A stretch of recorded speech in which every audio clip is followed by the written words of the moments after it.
Så er der endnu en videoblog, og den her gang vil jeg vise jer nogle af de bøger, som jeg har fået i julegave. Der er ikke nær så mange som sidst, så det burde gå lidt hurtigere den her gang. Og den første bog er faktisk ikke en, jeg fik i julegave, men en, som jeg havde ønsket mig i julegave. Som jeg fik af mine forældre, fordi jeg passede deres hus, mens de var på ferie. Og det er Jussi Adler-Olsens nyeste bog, Selfie.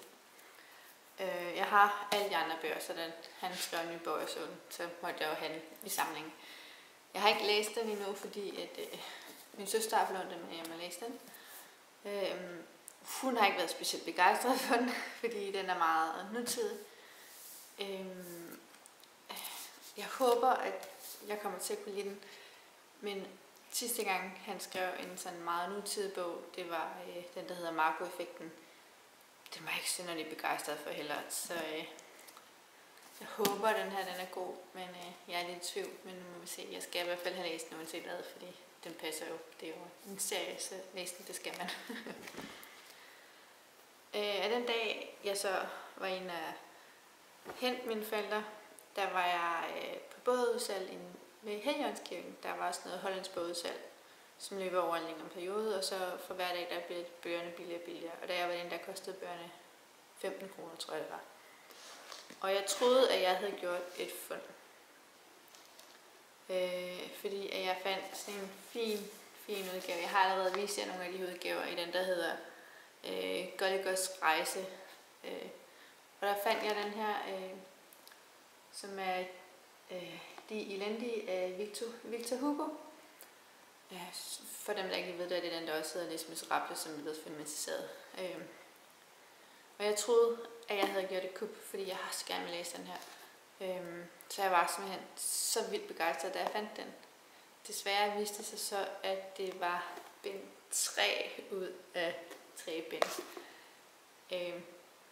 Hvilket var helt vildt ærgerligt. Så det betød jo, at jagten lidt gik ind på at finde de 2 andre bind. Ellers så kan man jo ikke rigtig læse en bog, kan man sige.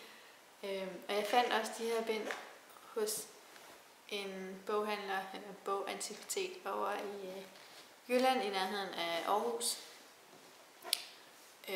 Og han havde rigtig mange bøger, og det er jo alle sammen en serie, der hedder De Store Fortællere fra Lademænds Forlag, som er sådan nogle gamle bøger.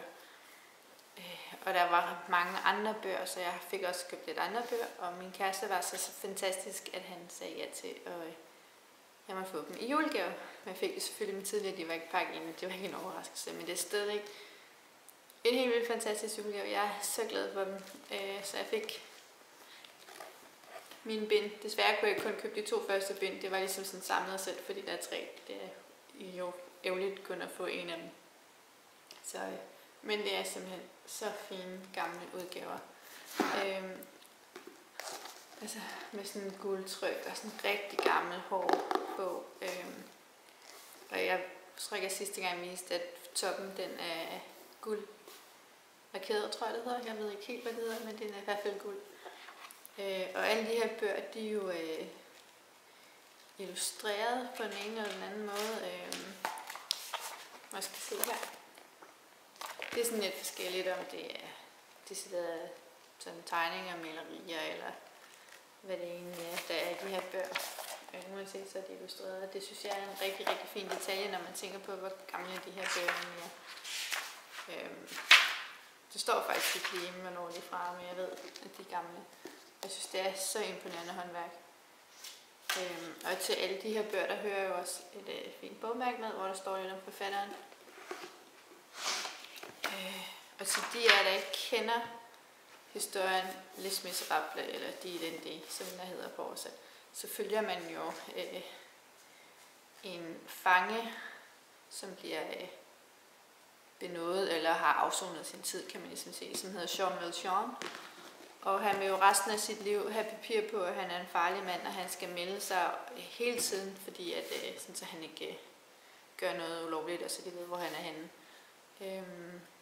Han ender så med at få hjælp af en præst, som er den første håndsrækning, nogen har givet ham, første gang nogen har været flinke ved ham. Så han vælger at lægge sit liv om og helligerer sig til, det hedder det, jeg kan ikke huske, hvad det hedder, men han bruger resten af sit liv på at være tro mod Gud og være tro mod kirken, som jeg mener, at de tog til kirke. Og så forsvinder Jean Figuerons overflade. Og så sideløbende følger man en kvinde, som arbejder på borgmesterens fabrik, hvor hun så ender med at blive fyret, fordi de tror, at hun er sammen med andre. Hun tjener penge ved siden af på at være sammen med andre. Det er jo under den franske revolution tilbage i 1800 eller noget. Kom min kode, skulle jeg til at sige. Så hun bliver smidt ud. Og for at kunne overleve, så er hun nødt til at trække på gaden. For hun har en datter, som bor hos et kro-ægtepar, og så finder ham borgmesteren ud af, hvad det er, han har gjort tilfældigt en dag, og så ender han med at redde hende her kvinde, men hun dør så. Og han lover på hendes dødsleje at tage sig af hendes datter, og så skal han ud og finde datteren. Og så følger man egentlig bare også den som voksen, hvor pigen er blevet voksen, og hun bliver forelsket, og den franske revolution er på sit højeste, og der er krig, og man finder ud af, at ham her borgmesteren egentlig altid har været Jean Valjean.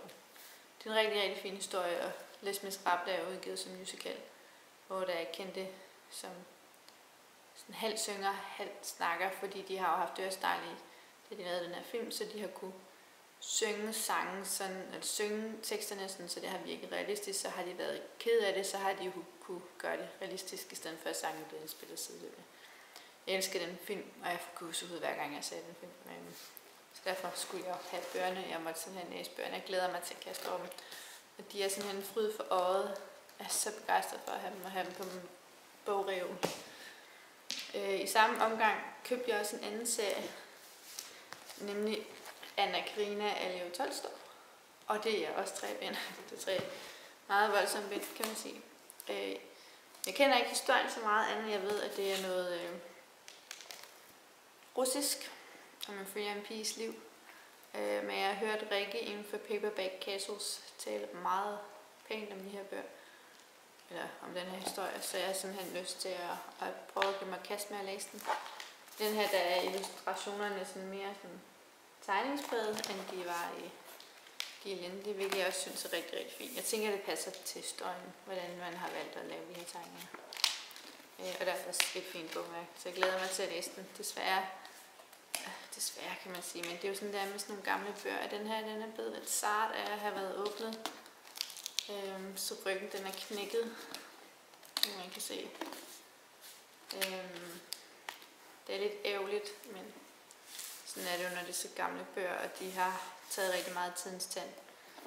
Men ikke desto mindre, så elsker jeg dem. Altså, de er så fantastiske. Så jeg er så begejstret for at have dem sammen.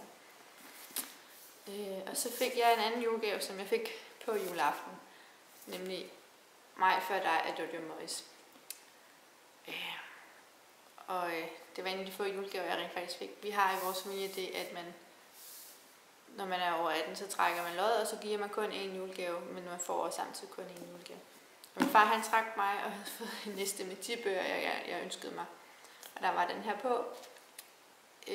Og desværre viser det, hvor få bøger der er oppe i de lokale boghandler rundt omkring, fordi det her det var den eneste af de 10 bøger, de rent faktisk havde. Han købte den til Black Friday og fik den til 100 kroner, så jeg med at få et gavekort også, som jeg kan bruge på noget andet. Men den her bog, altså, jeg elsker den her bog. Jeg er stor tude til den, da jeg læste den første gang, og det var også bibliotekslån. Og jeg var simpelthen, jeg var så betaget, og jeg vidste bare, at jeg var nødt til at eje den, og jeg var nødt til at læse den igen. Altså at blive så, den kan bare et eller andet, den kan virkelig røre folk. Det er så fantastisk. Hvis I ikke kender den, så læs den. Den er også blevet filmatiseret med en film, og jeg har hørt filmen er lige så rørende, lige så fantastisk. Og det er jo en historie om en ung pige, som ikke ved, hvad hun skal med sit liv, og ikke rigtig har noget arbejde, fordi hun bliver fyret. Og så ender hun med at blive sundhedsplejerske, tror jeg, man kan kalde det. For en ung mand, som er lam fra halsen og ned. Han har været med i en ulykke, en motorcykelulykke. Og han har bare mistet lysten til livet, og han bare groet ind i sig selv. Og så følger man de to, hvor hun ligesom får levet ham op, og han også lærer hende en hel masse. det er jo en kærlighedshistorie, kan man ligesom fortælle sig selv, men bare med en meget dramatisk slutning, som man bare ikke kan lade være med at tage ud over. Jeg vil helt klart anbefale jer at læse den, hvis I ikke har gjort det. Det er simpelthen sådan en sød kærlighedshistorie, man kan ikke lade være med at tage ud til den. Så den er virkelig, virkelig god. Og det var faktisk de julegaver, jeg sådan har fået. Som sagt, jeg får ikke rigtig så mange julegaver. Jo, jeg fik også Harry Potter og Halvblodsprinsen i den nyeste udgave, der kom med sorte sider. Men som jeg har nævnt i den tidligere videoblog, jeg har lavet, passer den ikke til vores øvrige bøger, så der har jeg fået købt en anden, og så har jeg været op og afleveret den bog, jeg fik tilbage. Men jeg har så fået et gavekort, så forhåbentlig får jeg købt nogle andre fantastiske bøger. Ja, ellers er der ikke så meget at sige. Jeg er stadig vildt travlt på arbejde. Jeg får ikke læst de så meget, som jeg har lyst til. Min plan var, når jeg næsten lige får tid til at læse, at jeg skal i gang med at læse den her. Min søster, hun vil rigtig gerne have nogen at snakke med den om.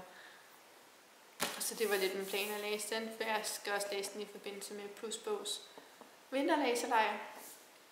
Og det har jeg også lige skrevet om her på bloggen. Jeg kan altid lige smide et link til jer, så I også ved, hvad det er i teksten til den her video. Ja, og det var egentlig bare det. Jeg håber, I har det rigtig godt derude, og I hygger jer med en masse bøger, og er kommet godt i gang med det nye år. Og det er jeg i hvert fald, selvom jeg arbejder meget, men jeg nyder det. Så det var det. Okay, have det rigtig godt. Hej hej.